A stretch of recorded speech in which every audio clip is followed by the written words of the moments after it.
لەگەڵیا ئەگەر منیش وەکو ئەو بکەم منیش ئەومە ئێرانیە ئیترەوە کوردبوونمان 5 قەران ناژین لەبەر خاترەوەی دەورانە عەشیرە گەیری نەماگە ئێمە هەڵە بژێرین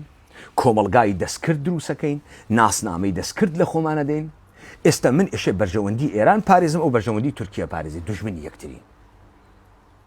بۆ لەبەرەوەی ئەو سۆزی داوە سوێند ئەخوا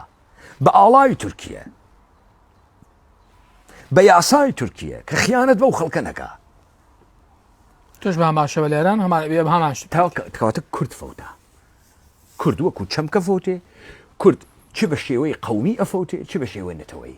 تاگرە تێگەشتی باڵێ پس ڕۆژهەڵاتی نێوەڕاست ڕۆژهەڵاتی دەوڵەتی یاساس ئێران تا ئەم دقیقە نەبووە بە میلەت ئێران نەتەوە نییە ئێمە لە هیچ کوێی مێژووە نەتەوەی ئێرانیمان نەبووە دەوڵەتە ئێران لە دەورانە متەئەخرا نەیتوانیوە شارۆمەندیە خۆی بە هەموو پێکهاتەکانە ئەم وڵاتەی کە ئەو ناوی ئەنێ ئێران بیدا نەیتوانیوە بیدات کەواتە ئەبێ بڕواتە قۆناغە یاسا کۆناغە یاسا چیەکە چیرۆکن ناسیۆنالیزمی سڕ ئەکا ئەڕواتە سەری ماف کۆمەڵێ ماف کە بە گوێرەی قانون دەستەبەرەکرێت سازوکاری دەستەبەرکردنی ئەم قانونە چییە؟ کەس نازانێت باشترین حاڵەتێک کە ئێمە ئێستا ئەیبینین عێراقە کاکە عێراق وڵاتە متحیدەی ئەمریکا داینە ڕشتەوە سەر لە نوێ پێ ناژن عێراقە نوێ ناژن عێراقە دموکراتیکە فدراڵ ئێمە هەرێمە کوردستانمان نییە گەندەڵترین وڵاتی دنیاە خەڵکی عێراق وەڕز بوون بەدەست ئەم گشتە دز و فاسدە لەم فێڵستێتا کە عێراقی بوون هیچ مانایەکی نییە کە موسساتیشی کار ناکات کە دموکراسیش بریتی بووگەل لە شانۆگەریە دەنگدان شانۆگەریە دەنگدانەکەیشی ئەوەنە ژوورە ڕێکەوین پێکەوە وڵای عێراقمان تەقسیم کردو پۆستی سەرۆک کۆماری بۆ من و پۆستی نازانم سەرۆک وەزیری بۆ تۆی من ڕێکەوتوین ئەمە وڵاتە ئەمە تەوێڵەز ئەمە چییە دێ تۆ یا سنووقی دەنگدانە هەز وە لە دەنگە خەڵکی ئیعتلافە گەورەی پارلەمان دروست ئەەکەی وەیتر تو بۆی چی ئێشێ ئەم باجە بەی سەرۆک کۆماری بەی بە کورد ئەم باجە ئێشێ بوو بەی سەرۆکی مەجلس ئێشێ بەی بە سنی ئەم باجە بوو ئێشێ بەی ئێشێ سەرۆک وەزیران بەی بە شیعە وەختە تۆ بتوانی دەنگی عێراق کۆکەیتۆ و ئەو قدرەتت هەبێ کە ئەو دەنگە کۆکەیتۆ بۆ نابێتە سەڵاتەکە هەر بە گوێرە ئەو سازوکارە لە دەستی توابێ کەواتە ڕۆژهەڵاتی نێوەڕاست پێکهاتەیەکی ئاڵۆزە کە بازیەکە بەرەوە ئەم ئاقارەوە ئیستا با من بە کۆڕۆمتری بێم 7 ئۆکتۆبر بازی گۆڕی 7 ئۆکتۆبر عملیاتێکی تەرۆریستی بوو کە عملیاتە تەرۆریستی هەدەفی دروستکردنەوەی دشکردەوەیەکە کە تۆ بە هەڵاخە ئیسرائیل بە هەڵە کەوتە زەربەی توندێکی خوارد وە کەوتە ناو زەلکا و قەزە تا ئەم دقیقە ئیسرائیل بەسەر قەزەوە زاڵەوە تا ئەم دقیقە تەنانەت حەماسێکی لەبین نەبردووە تا ئەم دقیقە دنیا دەمی داخست وڵاتانی دنیا دەمیان داخست منداڵی کوشت قەزەی لەگەڵ خاکە یەکسان کرد خەڵکی غەزە تەسلیم نەبوو کە تەسلیم نەبوو فلستینی قەت نەیوتووە من بۆ دەوڵەت شەڕەکەم فلستینی کوتوێتی تۆ لە خاکی من بڕۆ دەرەوە کەچی ئیستە ئەمان تەنانەت ئیستە برسێتیش وەکو چەک بە بەرامبەریان بەکار ئەهێنن بریتانیا و کانادا و فەڕەنسەیش هەتا 2 ساڵە دەمیان داخستووە هەموو جنایەتێک گەکرێ هیچیان نەوتووە س لە پڕێکاڵێن والله ئەمە جنایەتە نتانیاهو ئەیکات و ئێمە یەکلایەنە دەوڵەتی فلستینی قبوڵەکەین کاکە خەڵکی فلستین نەیوتووە دەوڵەتی ئەوێ تۆ بۆ ئەم تفاکەیتە دەمە خەڵکە فلستین ئەم یاریە چییە ئەیکەی بە خەڵکە فلستین خەڵکێک ببیتە ساتە مەرگەوە بیکوژی تیکە تیکەی کە مناڵی بکوژی عزیزی بکوژی برسیکەی خان و ماڵی نەهێڵی لێودا بێ بژی وەڵام من دەوڵەتیشی بۆ دروستەکەم ئەمانە گەرەکیانت فلستینی بێژی بەڵێ دەوڵەتمان گەرەکە مەسەن کەرتی قەزە و کناری ڕووباری ئۆردۆنیان بۆ بکەنە دەوڵەتە فلستینی لە کاتێکا فلستینی ئیژێ ئیسرائیل لە وڵاتە من بڕواتە دەرەوە تاگرە تێگەیشتن ئەمە شکستەکە بوو کەواتە ئیسرائیل هەرواکە لە سەرەتاوە وتم نەفۆردۆی کوتاوە نەتەنز بە ئامانجێکی کە ئێلامی کروتی ئەڕۆین قەزاگری نەگەیشت 2 ساڵیشە نەگەیشت بۆیە شروعی کرد شروعی کرد کە خۆی ڕزگارکە لە ڕووی دیعاییەوە هەیمەنەی خۆی بێڵێتەوە. ئەم هەیمەنە چۆن نەماوە بە لێدانی کۆمەڵی دەموچاوی حیزب الله.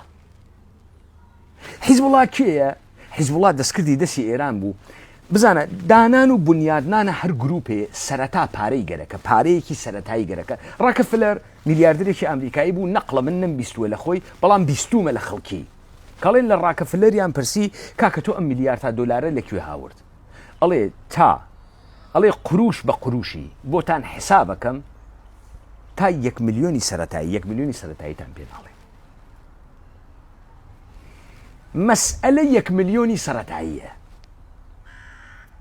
تۆ وەختێ گروپێک دانێ پێ ئەڵێ مرتەزەقە، سەرەتا کۆمەڵی ئینسان کەس یەک ناگرێت، ئیمکاناتیشیان نییە، پارەیان نێت، تۆ پارەیەکی فرە ئەبەی ئەم 400 کەس لە خۆی جەمەکات. کە 400 کەسی لە خۆی جەم کرد، ئەم سەرەتا وردە چەکە گرێتە دەسەوە، ئەسلحا گرێتە دەسەوە، وردە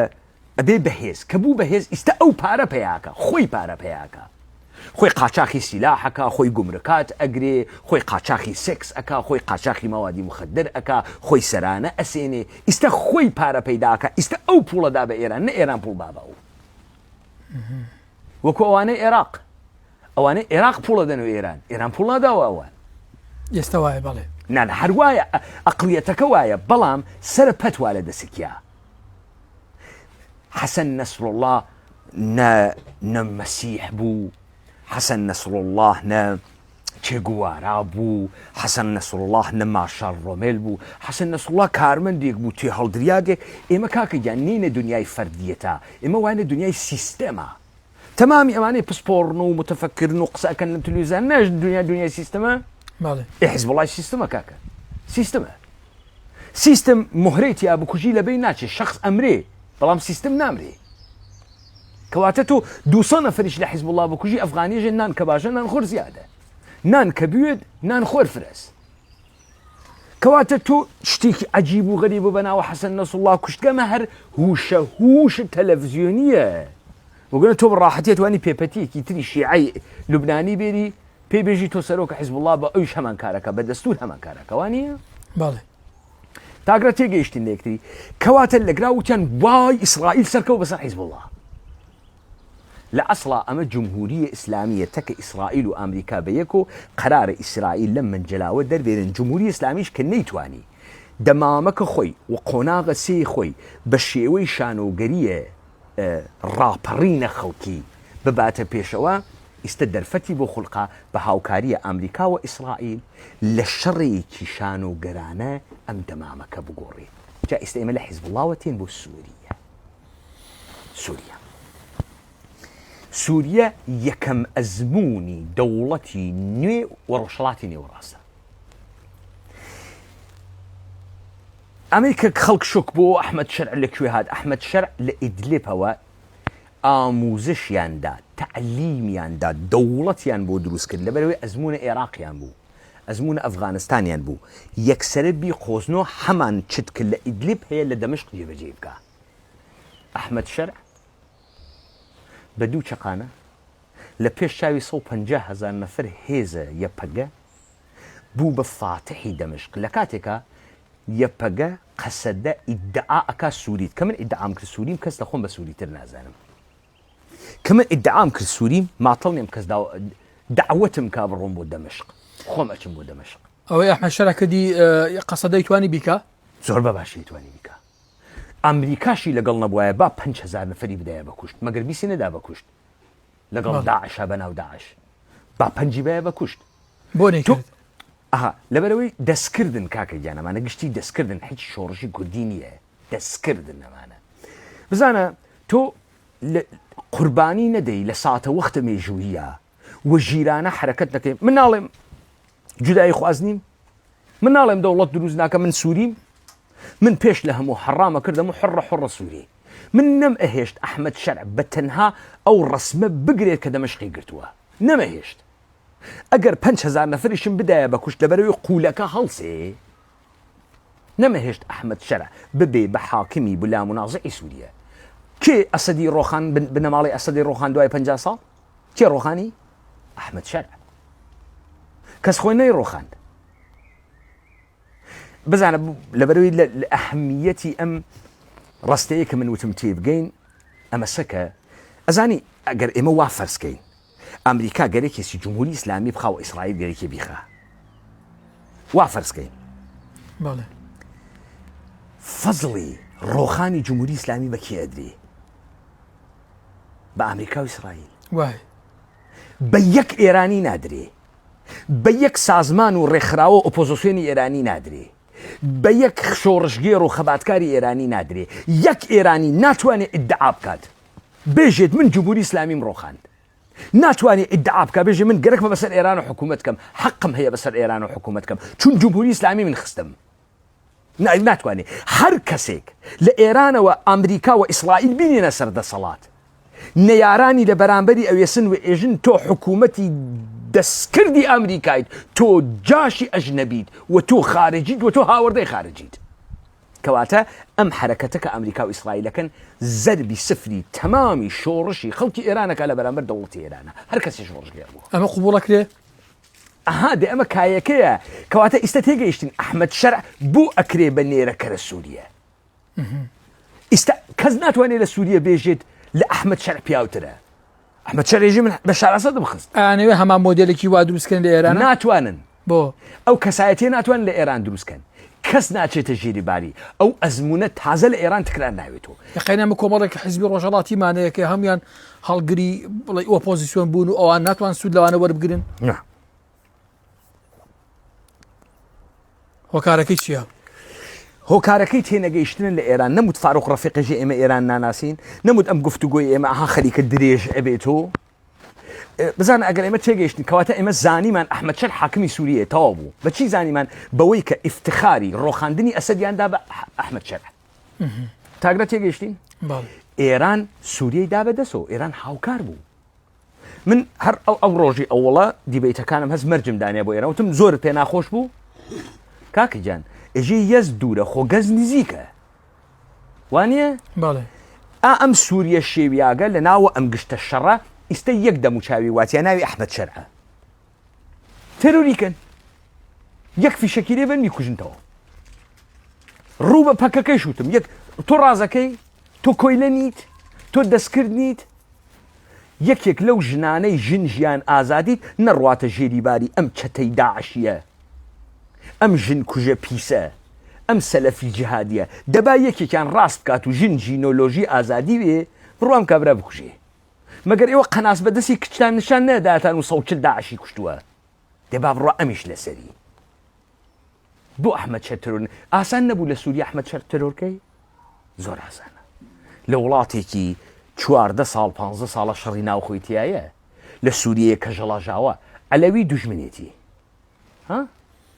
باڵێ ئەو دروستەکان و دروزەکان دوژمنێتی زاهیرەن کوردەکان دوژمنێتی کاکەم گشتە دوژمنێواتی ئەم کاورە چۆن بە منێرەکەریە بەم 6,000 نەفەرە سوڕێتەوە ئەمما لێدانی ئەرتەشی ئەسەد لەلایەن ئیسرائیلەوە ئەمە قسە کەس نانەوت ئیسرائیل گەرێکی سووریە داگیرکە باڵێ نانەوت ئیسرائیل زۆر نێرەکەرە لە خۆت پرسیارکە بۆچی ئیسرائیل دای لە ئەرتەشە ئەسەد لە چیە ترسا وڵا ئەحمەد شەرع پەلاماریانەدا بە چەکەکانی تۆ وەختی ئەحمەد شەرع ئەوەی کە خاوەرمیانەی نەوین دەست پێ بکەی یەک ترس بۆ ئەحمەد شەرع مەوجودە ئەویش ژێنەڕاڵەکانە ئەرتەشە ئەسەدە تۆ ئێشێ ئەرتەشە کۆنە ئەسەد کەی مێژوویەکیان بۆ خۆیان تۆمار کردووە شخصیاتێکن بۆ خۆیان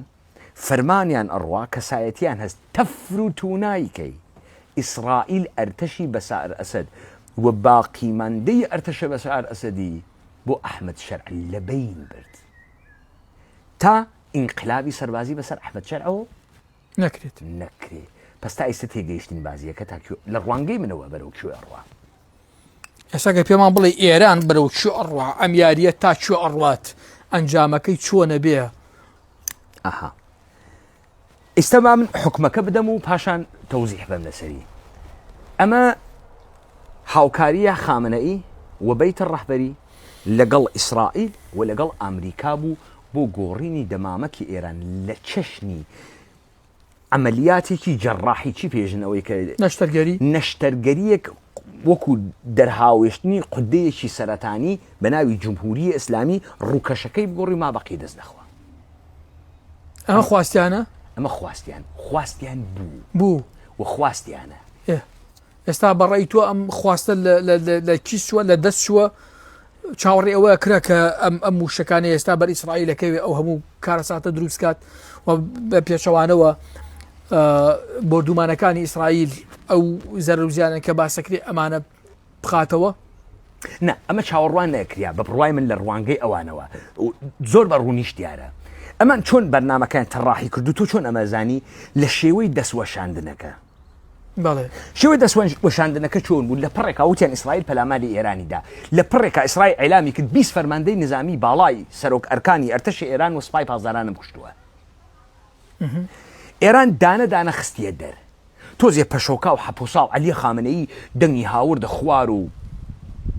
وتیان سەلامی کوژیا، ڕئیسی ستاد کل نیروهای مسلح کوژیا، ڕئیس فەرماندەی کل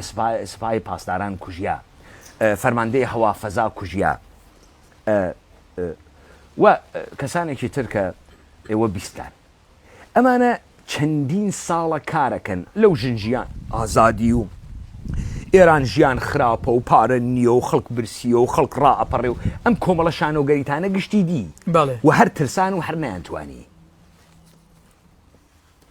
وتیان بە تەلەڤیزیۆنی ئێران ئینتەرناشناڵ و بە پرۆپاگاندا و ئێمە شۆکێک ئەدەین خەڵک پێی وابێ حاکمیت خەریکە ئەڕۆخێ، لە کاتێکە حاکمیت هێشتا هەنێ بتەوی هابەدەسۆ قودرەتی هابەدەسۆ ئەمانە کە خەڵک بڕژێت ئێمە ئەم کارە بکەین خەڵک ئەڕژێتە خیابان و جۆرێک لە ئینقلاب ئەبێ سەرکۆکەی جەمەکەین و ڕواڵەتەکە ئەگۆڕین. خەڵکە ئێران ڕان نەپەڕی بە پێشەوانە خەڵکە ئێران وتی ئەی ئافرم لە باشترین ئەی ئافرم بنیامین نێتانیاهوو بەخوا خۆمان حیز بووین بەشک و تۆ ڕزگارماکەی. ئەی تۆ کاکە وەختێک فریار ڕەسێتی خۆی تر تۆ هیچ کاری وانییە؟ تۆ ماتەڵی فریا ئیتر تۆ بۆ خۆت بیتە کوشت، تۆ خۆت هەڵەگری بۆ ڕۆژی هەڵپەڕکەکە وانییە؟ خەڵکی ئێرانیش لەوە زنکتر بوو، خەڵکی ئێرانیش دەرچوو تاران بوو بە ترافیک بەرەو شمال، بەرەو مەشهەد، بەرەو ئەسفەهان و قوم، ببەخشن بەرەو کرماشان و غەرب بوو بە ترافیک تاران 12 ملیۆنی چۆڵە ملیۆنێکی دیاریسە نەبوو بە ئینقلاب. جاکە ئێستا گەینە ئەگرام ئێمە ئەگەینە داستانێک کاکە تۆ قسێژی سپای پازداران وەختی ئێژی ئێران ئەمانە دوورگەی دەسەڵاتیان واتیە لە ئەم مامەڵە بەشێک لە حاکمیت ئاگادارە، بەشێک ئاگادار نییە، بەشێک چیرۆکەکە باوەڕەکە، بەشێک باوەڕ ئەکات دژایەتی ئیسرائیلەکە، بەشێک باوەڕەکە ئیسرائیل هاتکە دژایەتی ئەکا و ئەمە شەڕە. ئێستا کاتێکە وەکو بەڕێز ئاماژەی پێکرد قۆناغەکە لە کیچووە لە دەستووە ئایا ئەگاتە کوێ؟ نا ئێشێ لە دەست چێت خەریکە لە دەست ئەچێت مەبەستەکە نەپێکریا سەخت بوو کارەکە سەخت بوو ئەزانی بوو لەبەرەوەی ئیستا کۆمەڵێ فەرماندەی مەیدانی سپای پاسداران پیس دەسەوەشێنن باڵێ و ئەمانە ئاگادار لەو مەعامەڵە نین عەلی خامنەیش نییە لە شەرایەتەکە بێژە دەزمەوەشێنن. ئەی باشە لە بەرامبەرەوە ئیسرائیلیش بە پێچەوانەی ئەو سیناریۆی کە هەبووە دەستەوەشێنێ؟ ئەی تەبیعەتەن لەبەرەوەی ئیستا بنیامین نەتانیاهوو پێی وابوو بە ڕاحەتی دەرەچێت لەم جەریانە. ئیستا بنیامین نەتانیاهوو وا لەژێر گوشارە خەڵکەکەی خۆیە. بزانە کاکەیان ئەوە ئەسڵەن مهم نییە کە ئێران چەند ئیسرائیلیە کوژێ، ئەوە مهمە کە سارۆخە ئێران ئیستا ئەتوانێ هەموو ئەو موشەکانەی کە ئێژن زدە موشەکە و دفاع و ئەمنیەتە ئیسرائیل تێرێ ئەبڕێ کارم بەوە نیە 3 ساڵ ئەهنێرێ سی لێ ئەدا وەلی لێ ئەدا. ئەمە یەک. دوو تۆ بۆ ئەوەڵین بار لە دەوڵەتە ئیسرائیلە خەریکی نەماوی قەزە و شکڵە قەزە لە تەلئەبیب ئاوێنیت. کاکە ئەمە حرب دەرونیە ئەو خەڵکە ئەگەر ئێمە قبولکەین ئیسرائیل گەورەترین دموکراسی خاوەرمیانەس ئەو خەڵکە بە دەنگدان ئاغای بنیامین نەتانیاهوی بەرگەسە ئەوێ ئەو خەڵکە هەڕیکونی تەڕیکونی هەرچی ڕۆژە هەڕاکەی و بێ بڕۆیتە ناو پەناگا و دابێرە دەرە و داموشک هات و داموشک نەهات و دا لێمان ئەکوژین بۆی ناکرێ و 2 هەفتەی کێشێ 3 هەفتەی کێشێ بۆی ناکێ. ئەنجامەکە هەم بنیامین نەتانیاهوو گرفتار بووگە هەم عەلی خامنەی گرفتار بووگە. ئەگاتە چی؟ چی لێ دێ ئەم دوانێکە گرفتار بوون بینەکەی چییە چارەسەری چییە مەگەر بە پەلەپەل بە جۆرێک جادوگەری کۆی کەنەوە بەڵام هەم ئێران تڕۆ بوو هەم ئیسرائیل تڕۆ بوو نە ئیسرائیل ئیتر ئەوێتەوە ئیسرائیل جارێکی تر نە ئێران ئیتر ئەوێتەوە ئێران و هەر تکیان لە ماوەیەکی نەفرە دوورە تووشە قەیرانە گەورەی ناوخۆی ئەبن بە تایبەتی ئێران ئێران یان بە سرعەت تووشە شەڕە ناوخۆیی ئەوێ یان تۆزی درێژ خاوێنتر تووشە شەڕە ناوخۆیی باش لە گریمانەیەکە ئێران تووشی شەڕی ناوخۆی بێ لەم نێوانەیە کو دەتوانێت چی بکە بە تایبەتی لە ناو ئۆپۆزیسیۆنە کودەکانی و ڕۆژهەڵات ئەوانەی کە وەکو ئەحزابە کلاسیکە دروستکراوە دەستە دەوڵەتانە منتەقە تاتەناو بزوتنەوەی کوردی باسەکەن ئەمانە هەروانە ئەم خانە ئەمانە ماتەڵن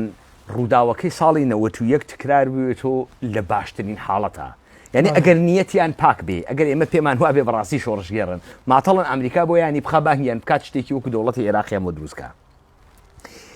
لە واقعی ترین حاڵەتە کە من باوەڕم ئەمانە هاوکارن لەگەڵ بەیتە ڕەهبەری و دەستگای ئیتلاعاتی ئێرانەوە لە ئەمانە قەرارە بڕۆن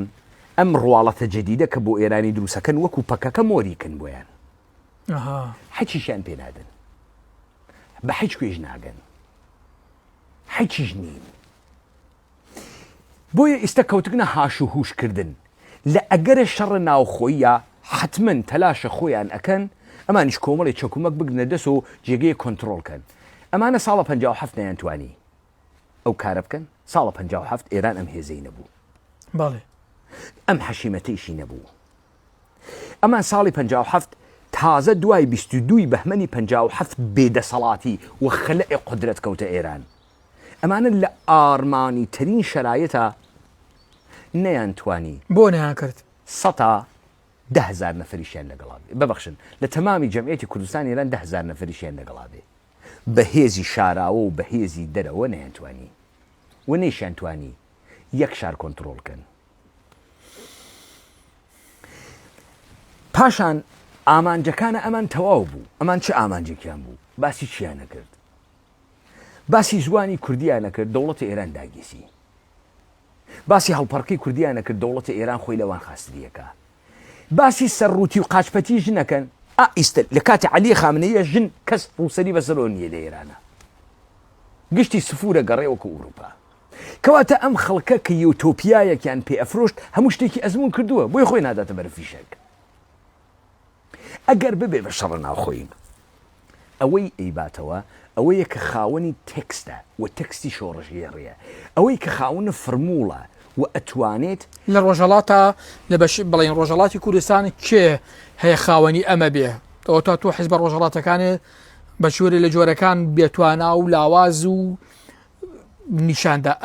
لە ڕۆژەڵاتە شتێکی وهەیە جێگەی ئەمانە بگرێتەوە بتوانێت ئەو مانایە بجێڕێتەوە بۆ ئەوەی کە ئەوان لە دەستیانداوە نا بارودۆخەکە تۆزێک ئاڵۆستر لەوەسە ئێمە بابین ساتە وەختە شەڕە ناوخۆیی ئێران تەسەورکەین خیاڵەکەین ئاها زۆر باشە لەگرا تەبیعەتەن کۆمەڵی خەڵک هەست بە ئازادبوون ئەکاو لە گیانە خۆیشی ئەترسێت و یەکێ پەلاماری پادگانەدا یەکی چەکی دەسەکەوێ خەڵکەکە وەکو ساڵ و 90 ئێوە طبعا بڕێ لەم خەڵکە کۆمەڵی ناوی بیستووە تر ئەبێ بڵێم چەکەی بۆ هابە بەدەسەوە لەوانەیەکی بڵێ من پەکەکەمێکی بڵێ من کۆمەڵەمێکی بڵێ من دموکراتم بەڵام هەر پەکەکە و کۆمەڵ و دموکرات نییە کاکە ئەحمەیش هەست سەلەفیش هەست ئیخوانیش هەست دەیان گروپی تر سەر دەرتێرێ هاوکات لەگەڵ ئەمە ئەوانەی خەریکن شەڕەکەن لەگەڵ یەکتریان لە ناو ئێران لە دوورگەکانی دەسەڵاتە کۆمەڵێک کەس تیارەکەن یعنی ئیستا دەستگا ئیستیخباراتیەکان گشتی تێن ئەوانەی ناوخۆتین ئەبێت بە شەڕە سووریە شەڕە هەموو کەسێ لەگەڵ هەموو کەسێ کورد دەتوانێت چی بکات باشترین شت بۆ کورد چیە لەم کاتەیە باشترین چت بۆ کورد خوێندنەوەی دروست لە وەزعەکەس با من بێم بەبارە باشەکەیە بخوێنم و ئەمانە حەزی پێکەن ئەوە ئیاڵاتە متحدەیە ئەمریکا ترامپ نەیوت من ئەدەم لە خامنەیە کوژم نەیوت دەیکوژین نایەژن خامنەی ئەکوژن وتی ئیسرائیل نابێ بیکوژێ اوكي نايجن اي كوجن تهديد حرشي كشتني ناكن باله دم بيتجم ناي كوجن ازاني بو لبروي من لاخذ كردوار سربخو 10 صاله كار لسر او كم عدي خامنئي بدلوي جينشين بو خوي دابني بمري لبريكا بو لبر اوي ايران اتر كسايتي كيتيانيه رجلي كي قوره به حمود صلاتي قبول كان يكسر به بشر ناخو استا الولايات المتحده امريكا قالك الجمهوريه الاسلامي بروخيني قالك تهديد الجمهوريه الاسلامي لابو دبابا علي خامنئي بيكوجي نادى علي خامنئي بيكوجي چون دقيقا همان سيناريو خلقي كمن هوي استبال علي خامنئي بيكوجي كي اوتورا كي قصي بزشكان اوتر رهبر ايران يقدر في قبوليناك سروكي ستاد كل النيروهاي مسلحه بي كس قبوليناك مجلس خبرگان الرهبري وشوراي مجلس خبرگان الرهبري يويت امكانيه ننيديو نظامي بشي تجري باري نتبقيه اوليغارش ايراني بشي تجري باري نتبقيه سياسيون ايراني بشي تجري باري امكانيه قبولي بكن لذا شري همو دس بيكا اوكي استبابين سري باشتني حالات باله باشترين حالته مثلا الولايات المتحده امريكا علي خامنئي تسليم كاوكو صالي 1320 چون رضاخانی پهلویان لابرد كركان دانيا بقى مش نويت اصلا رضاخان لاون كركشي لاون يعني علي خامنئي لاون بنا مالكشي لاون اعلان كان او اوبوزيسيوني ايراني وقوركاني ايران بين كوبون وحكومتي بخوان روسكا وكو العراق باله لقراتون ناتواني حمو كسي تأمين كي اما هر دوراني خوشه اما هر 6 مانگ خوشه تو هر 6 مانگ ام خلق بجمهورية اسلامي تو قاند بو سيتو جمهورية اسلامي نماغه إستو قرقت دا صلاة بشكي كز ناچه تجير باركس بيتم نوت كي إيراني روخاند كي جمهورية اسلامي روخاند امريكا وإسرائيل واي استا امريكا وإسرائيل بهموي اواني كليوي دانشتون الله ابي كاك زانيار ببي بسرو كومارتان لقرا إرادي كي إيراني نية ملتي كي إيراني نامينيت ناسيوناليزمي كي إيراني نامينيت بس هو كان ملتي فارس ملتي عاقله وزور لا اما ملتي فارس مانيه لإيران وكو بيشواني عراق اتوان خيرا وكو المان الاخواني اورغانيزاسيون كان اشتكى شاكن او حاشوه شكاكا كتو اي تسر ميدان هزار سببي قران موجوده خو امانه استثناني اما ملتك بناي ملة فارس مانيه اما الشر ده صلاه تكرب خلقيو نبي اما الشر كسانك كده صلاه يعني الصلاه للدسدن بس انا اغا كان مو دركي اما توزي خيال كاين اما ده صلاه ناسين اما كيجين ايران 90 مليون 1 مليون و600 كيلومتر تشوارجيه اما نتصوري كمان هز نلا خيال ما ناقونجي مولوي اجينا يا راوي خيال وصال تومن نتاو بدوري خيال تومن عزيز يعني مثلا انا الخيال شاناتو انت تصور كاين اما وقت يجيني كرماشان هر شوار كولانا ناسين هر صل كس ناسين اما ناتو انت تصور كاين كرماشاني 2 مليون نفريه كان شقام هي شو اتفاقي الرودا شو كسايتي هاي كيواتي شي اكري شي ناكري اما نازين ده صلاه شكليه بس انا هرلم ايران ايجن بوستي رئاسه جمهوري تداركات يعني حجنات وليبكا برسيارة مثلا دي اگر بوستي رئاسه جمهوري تداركات وحجنات وليبكات بو اصلاح طلبين وبو اصول قرايان وبو نحل هاي جورا وجور يكتري ادرن تا بوستي سروكو ماري بقدر بو لبر خاطري وي يك من يقدي من قرك ما بجنابه كسي كابي بسروكو ماري ايران حد اقل 4000 كز مديري دست اولي ايران ابات مستخدميان كات لو وزراي تمامي وزارة خانة كان لمعاوني تمامي وزارة خانة كان فرماندار استاندار بخشدار وكو قائمة قامتي تا تمامي مؤسساتي مهمي دولتي ايران واجرائي جمركات وزارتي نوت بانكا كان اكويت دسي كاورت 4000 مديري دس اول تيري ام 4000 مديره هر كاميان لهر مؤسسه كاهن 1000 نفر 2000 نفر قراي جديد تيخن اما ابي بتور تور ده صلاه مليار باره شبكيكي قوري انساني دم اخنا دماره كان ايران تو اتيو بلي ام جوره بالبساريتيه بلي دواي روخان يان دروزبوني شرينا خو واكاك هر لانيك هر جروبيك هر نظام مذهبيك هر اويك امانه الشر لسر ام بوست بالا نبكن اي تەبیعەتەن خۆ کابرا بێدان نییە کابرا بە شوێنە وەزعیەتێکی وا کەوتگە کابراوانە ناوی بازارڕە ڕۆژ نان لە دەمە ئەژدەها دەرتێرێ کابرا ئیستە ڕانتێکی گەورەی ها بەدەسۆ شەبەکەیەکی گەورەی بازرگانی ها بەدەسۆ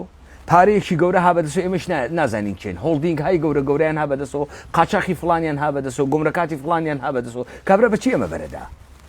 یا تۆ چۆن پێ دوایە لە پرۆسی دموکراسیە تۆ ئەتوانی ئەمە ببیتە دواوە ئەم حیزبی سیاسی بۆ تۆ دروست ناکە میدیات بۆ دروست ناکە ڕۆژنامەت بۆ دروست ناکە بۆ هەر کاندیدێکی خۆی میلیارد تمەن یا میلیۆنها دلار خەش ناکەوە تۆ ئەو پارەیەت نییە و تۆ ئەو دەسەڵاتت نییە و تۆ ئەو قدرەتت نییە لذا ئەو سەناریۆ کە بۆ هەرێمی کوردستان اتفاقەکەوی ئیمکانی نییە لا ئێمە ڕوودا ئەمە یەک دوو بەڵام جریان انقلابی وەکو ئێمە کە بە وردی خەریکە بازیەکە خوێنێتەوە و بازیەکەی ساڵهای تەحلیل کردگە کاری ئەمە بوو ئێران بەرەو شەڕی ناوخۆ بوات مەطلوب ئێمە وەکو ئاخیزی کوردەواری سەربەخۆ ئەمەسە ئێران بەرەو شەڕ ناوخۆ بڕوان نەبەرەو ئەو حاڵەتی و ئەمریکا بێت دەوڵەتە موقەتی بۆ دابنێ ئەمریکا دەوڵەتە موقەتی بۆ دابنێت یەکێک لەوانەی کە شەڕە ئەو دەوڵەتە موقەتەکە ئێمەی ئێمە ناڕۆینە ژێری باری دەوڵەتی و ئیسرائیل و ئەمریکا بێت دای بنێت و ناوی بنی دەوڵەتە ملی ئێران من ناڕۆین ئێمە ناڕۆینە ژێرە بارە ئەوە یەک عیدە ئینسانی بێشەرەف و تا دوێ کە معلوم نەوگە لە کوێ بووگن لە پڕێکا لە ژێرە ناوە میدیای ئەمریکای بێن تحت ناوی مفەکر و ڕووناکبیر و تۆ ئەگەر مفەکر وایە تۆ ئەگەر ڕابەرە سیاسی وایە تۆ ئەگەر مبارز وایە جمهوری ئیسلامی هەنگەڵ بڕی بوو نەدەهێشت ئەمریکا و ئیسرائیل بێ ئەو وڵاتە وێران کات خەڵکەکەیشی با بە کوشت ئیستا تۆ ببی بە ئاغا ببی بە دز جەدید وەکو ئەوانەی عێراق نوری مالکی چکارە بوو عەیاد عەلاوی چکارە بوو مقتەدا سدر چکارە بوو ئێمە ئیمکانی نییە نە جەناح سەڵتەنە تەڵەب نە کوڕەشا نە هیچ پۆفیۆزێکی ئێرانی کە سەوارە بەر تەنکە ئەبرامزە ئەمریکایی ئیدعای دەسەڵات بەسەر حکوومەت و داڕشتنەوەی ئێرانی نوێ بکا بڕێنە ژێری باری شەڕی ئەکەین تا ئاخرین فیشک بە ڕۆژنامە بە قەڵەم بە میدیا بە هێزی ئینسانی بە ئێترازات خیابانی نایەڵین سەقامگیر بێت نایەڵین 57 تکرار بێتەوە یەک جاریتر نایەڵنەوە اتفاق بکەوێ من 10 ساڵە کار بۆ ئەمە ئەکەم و نایەڵم ئەمە اتفاق بکەوێ دەوڵەتە ئێرانی ایالات متحده ئەمریکا بزانێ بێ ئیرادەی کورد و ئیرادەی واقعی کورد هیچ سەقامگیر ناوێ لە ڕۆژهەڵاتی ناوەڕاستە تا چەندێک ئامادەکاریتان کردووە بۆ ئەمە کات پێیمە ئێمە ئامادەکاری خۆمانمان کردووە بە قێشی بەختە و شانسە و هەلەکانە کە تێتە پێشەوە بە قێشی ئەمەسە کە ئێمە چەند ژیرین یعنی ئەم چارەنووسەی کە من باسی ئەەکەم هەرێمی کوردستانی شەگرێتەوە و تورکیە شەگرێتەوە وەسەر لە نوێ ئێمە دیسانەوە ئەقڵێین ئێمە هەلێکی مێژوویمان وا لە بەردەسا بەس کورد ئیمکانی ئیمپراتوری سازی هەیە و ئێمە توانین لەم سەر و بەندەم کارە بکەین و پێمان نەکرێ هەر فەسادێکیان کردووە کە ئەمانەی بەخۆیان ئێژن کورد دەستکردە هەر کەسێک بووگن لە ساتێکا دەبێ هەستی سەروەرانە بیانگرێ و بتوانن ئەو هێزیان بێت لەگەڵ یەکتریا دانووسان کەن و بۆ بەرژەوەندیە کورد یەک بار لە مێژووی معاسرە ئێمە بتوانین گەورەکانە کورد مفەکرینە کورد زانایانە کورد لە حەولە دروستکردنە دەسەڵاتە کوردان و کاییە دروستکردن بۆی نەبەرەوە کاکە ئێمە نە سیاسەت حاڵیمانە نە کۆمەلگای جەدید حاڵیمانە قەرار نییە تۆ سەد لەگەڵ من بی تۆ ئامادەیت کە ئێمە بەرژەوەندیە کورد بپارێزین تۆ ئامادەی دەسەڵاتی کوردان بگەڕێنینەوە باشە تۆ بە لەبی من ئام لە چنار تۆ بدڕێنە من ئەدورێنم تۆ دنیا ئەو جۆرە بێنە من ئاوایی بینم تۆ بڕۆ دۆستایەتی ئەمریکا بکە من لە ئەمریکا ئەدەم تێگەیشتین یعنی ئێمە ئێشێ فیر بووین وەکو حەزارەتێ وەکو میلەتێ بەرژەوەندی خۆمان بتوانین بکێشینە دەرەوە لەبە کەواتە ئەمە پێویستی بە ئیجماع بانگەوازە و من لەم تریبوونە ئێوە ئێژم هەر کەسێک لەم سەرزەمینە ئێمە خۆی بە ئینسانێکی کوردی ئەزانێ خۆی بە ئینسانێکی سەروەر و بە کەرامەت ئەزانێ و ئەزانێ ئەمە ساتە وەختە مێژوویە چ کەسایەتی حەقیقی بێ چ کەسایەتی حقوقی بێ چ حیزب سیاسی بێ هەر چیەکی کردووە تا ئەم سەردەمە وەکو بەشێک لە مێژوویە کە بە پێیا هاتووە لەگرا ئێشێ لە خۆی بلوغ گەورەی نیشان بات کاک پەیمان ماندوومان کردی زۆ سپاس دوا قسە بەڕێی تۆ ئەوەندەی کە چاودێری هەواڵەکانی تو زۆر گەشت بینم گەشتبینی یا ڕەشبینیت زۆر گەشت بینم کارمان بۆی کردووە زۆر گەشت بینم دەوڵەتە ئێران تەواو بوو تەواوی یەکەین ئینشاڵڵا دەوڵەتە عێراق تەواو بوو تەواوی یەکەین دەوڵەتە کوردان تێت و حتمەن تێت ئەقڵمان هەست بۆی جان دوورە یان نزیک ئەم دەوڵەتە کوردیە دوور نییە دوور نییە دوور نییە و ئێمە بە مێژووی تەمەنە خۆمان ئەیبینین ئینشاڵڵا ئینشاڵڵا زۆر سپاس بۆ ئامادەبوونێت زۆر سپاس بۆی کە مادوومان کردی بازار خۆشەویستان تا بێگەیشتنەوەیکی تر هەموو لایەکتان بە خۆشی شادی ئەسپێرم کاتێکی خۆش ماڵتانەوەدان